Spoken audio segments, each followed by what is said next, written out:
Hi, my name's Tom Catillaz. First thing I'd like to do is thank everyone who's responsible for putting this on. I'd also like to thank all the people that I met in my door-to-door campaign.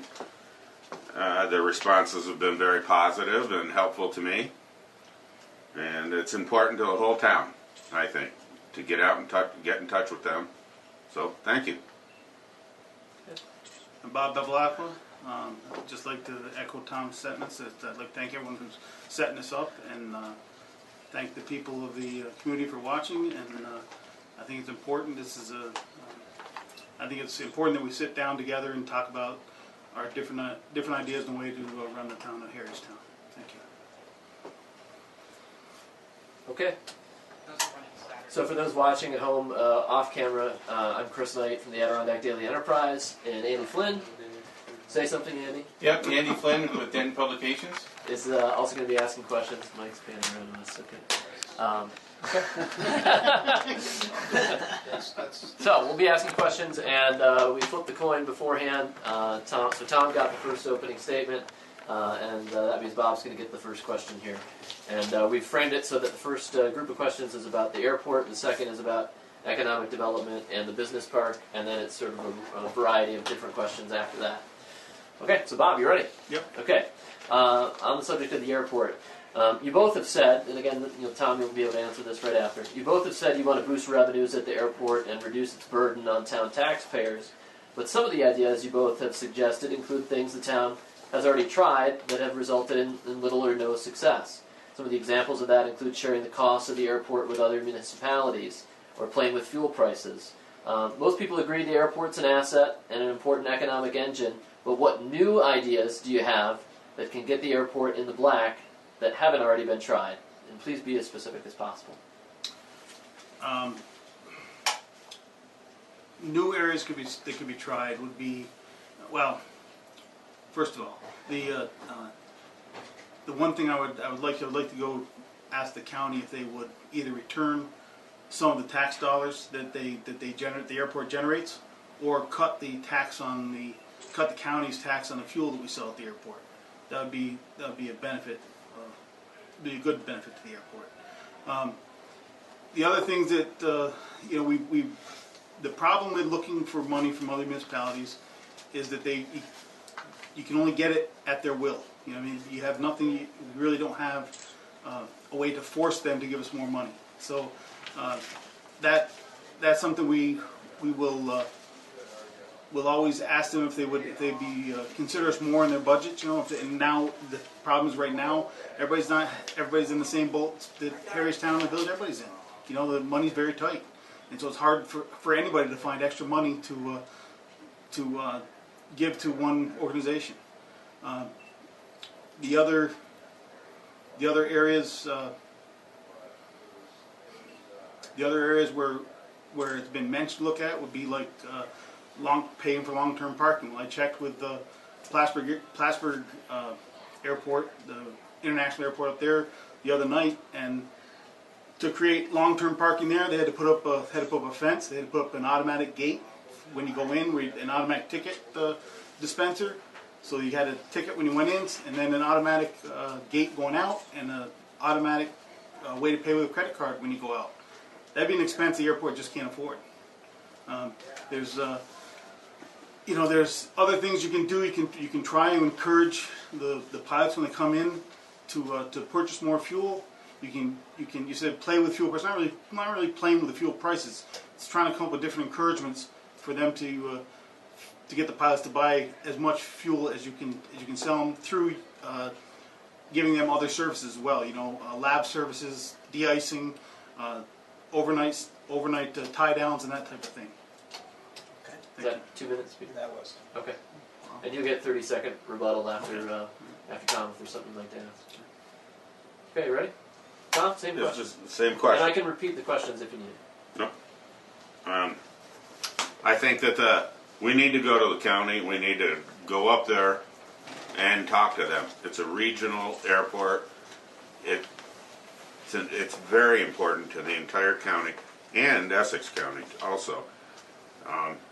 There's got to be things we can do. We need the county's help in running this. It's too big for Harrietstown to bear the burden of the entire cost of that when everyone's using it. There are other options, and Bob just spoke about the long-term rental, and that's, I think, what Plattsburgh might be doing is high-end, where we can just do something much more suitable to our size. There's also, it would take an investment, but leasing out land for hangars, where you get a 30-year lease on a piece of land to put up a hangar and use it, and at the end of 30 years you either sublease it or it gets turned over to the town of Harrietstown. And those are ideas that don't take a huge capital investment, and we can do those. But I do think that one of the things we can do is bring back the meetings that we had, the local meetings on the airport. I think there was a head of steam built up there, some good ideas, and all of a sudden it stopped. And I don't have any idea why it stopped, but it did. I think that was good. We had the interest of a lot of people in it, and there was people from Malone here too. And I think that the Malone board is on board with us to help us out. I have heard right from them that they're interested in working with us.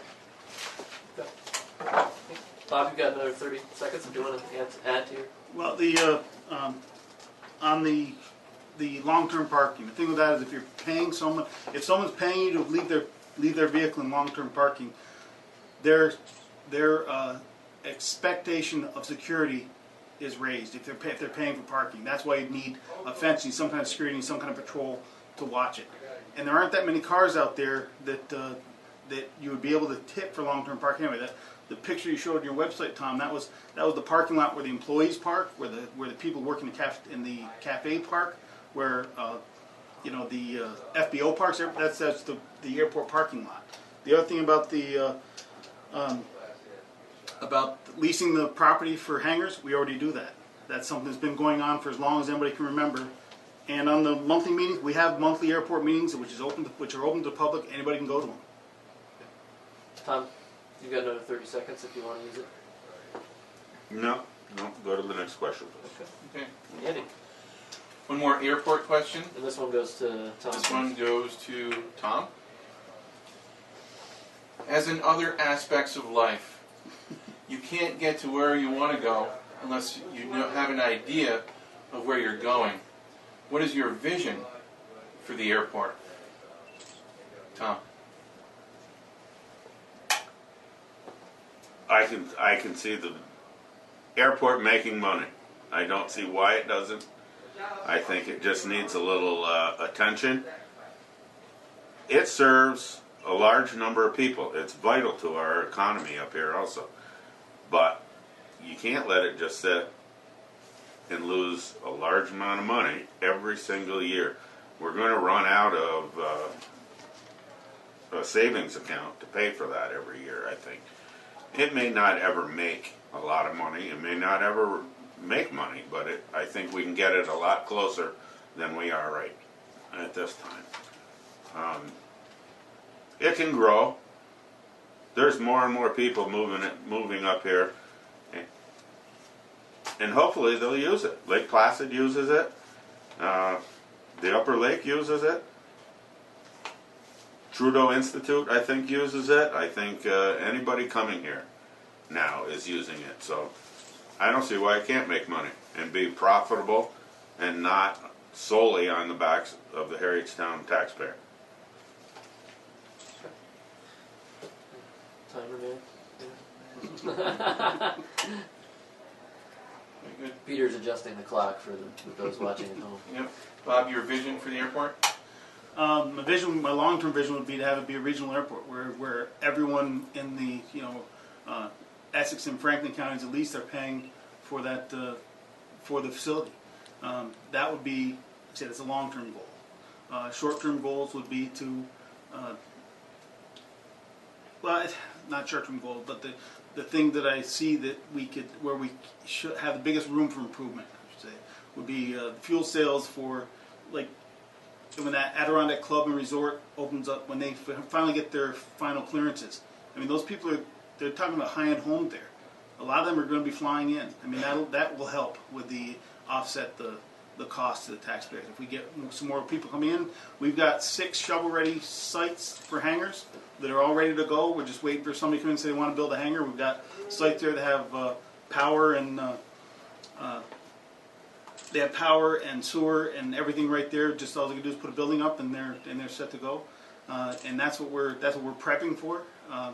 So I think the prospects for the airport are good right now. So we had a good year this past year. We had a beautiful summer.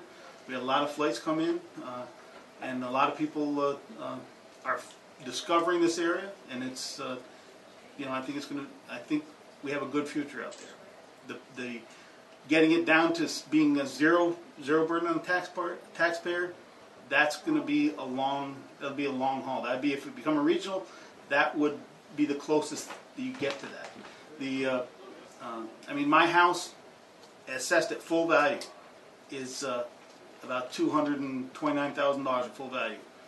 My portion of the airport tax last year was $64. I know the people don't want to see any portion of their taxes going to the airport, but it is infrastructure. It's like your highways, and the other. They have buildings out there they maintain. They have road. They have the runway they maintain. They have to plow. They have to mow. They have to do everything else. It's just a piece of infrastructure. The difference with this piece of infrastructure, they sell fuel to pay most of their costs. They cover a good deal of their costs through their fuel sales and the other services they provide. You want a rebuttal from Tom? You have an optional? No? Nah, next question. Bob? Anything else? No? Yeah. Okay. We're going to move on to economic development and business park. I have a question